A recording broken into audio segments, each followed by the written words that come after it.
Hello everyone, আসসালামু আলাইকুম। আশা করি সবাই ভালো আছেন। আমি একটা গুরুত্বপূর্ণ বিষয় নিয়ে আপনাদের সামনে এসেছি। সেটা হলো ৫ মিনিটেই কিভাবে আমরা আমাদের আত্মবিশ্বাসকে বাড়াবো, মনোবৈজ্ঞানিক কৌশল আজ আমি আপনাদের সামনে উপস্থাপন করছি। চলুন দেরি না করে শুরু করা যাক। ১ম এ হলো পাওয়ার পোজ। শরীরের অঙ্গভঙ্গি কিন্তু মানসিক অবস্থাকে প্রভাবিত করে। আপনি ২ হাত কোমরে দিয়ে দাঁড়াবেন, বুক সোজা রেখে কাঁধ পিছনে এবং মাথা উঁচু করে রাখবেন প্রতিদিন ২ মিনিট। এতে কিন্তু নিজের আত্মবিশ্বাস বাড়বে। এরপরে হলো আত্মপ্রশংসা করা। প্রতিদিন আয়নার সামনে গিয়ে ৩ টি ভালো গুণ বলুন। জোরে, জোরে ১ মিনিট ৩ টি ভালো গুণ বলুন। এতে কিন্তু মস্তিষ্কে সেট হয়ে যাবে বিশ্বাসটা। এতে কিন্তু আত্মবিশ্বাস বাড়বে। এরপরে হলো গভীর নিঃশ্বাস নেওয়া, যেটাকে ডিপ ব্রিথিং বলি আমরা। আমরা প্রতিদিন ১ মিনিট নাক দিয়ে শ্বাস নেব, মুখ দিয়ে বের করব।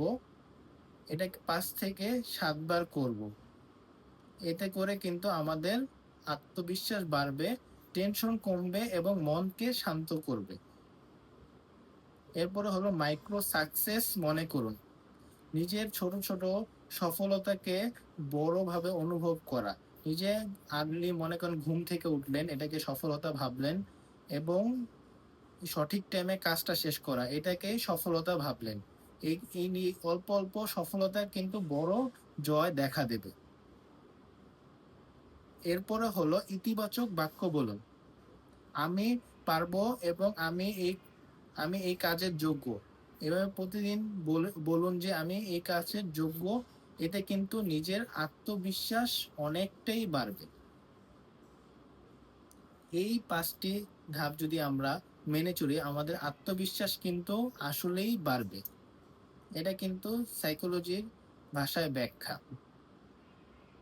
তাহলে আমরা কোনো যদি আমরা কখনো নিজের আত্মবিশ্বাস সহজে বাড়ানোর কৌশল জানার লাগে, এই ৫ টা ধাপ আমরা যদি অবলম্বন করি তাহলে কিন্তু সহজেই নিজের আত্মবিশ্বাস বাড়ানো যায়। আমি সংক্ষেপে আবার ৫ টা বলছি। ১ম হলো পাওয়ার পোজ, এরপরে হলো আত্মপ্রশংসা করুন, এরপরে হলো গভীর নিঃশ্বাস নিন, এরপরে হলো মাইক্রো সাকসেস মনে করুন, এরপরে হলো ইতিবাচক বাক্য বলুন।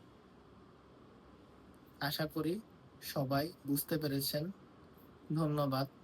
আসসালামু আলাইকুম এবং আমার চ্যানেলে সাবস্ক্রাইব করে আমার পাশে থাকবেন। ধন্যবাদ আপনাদের।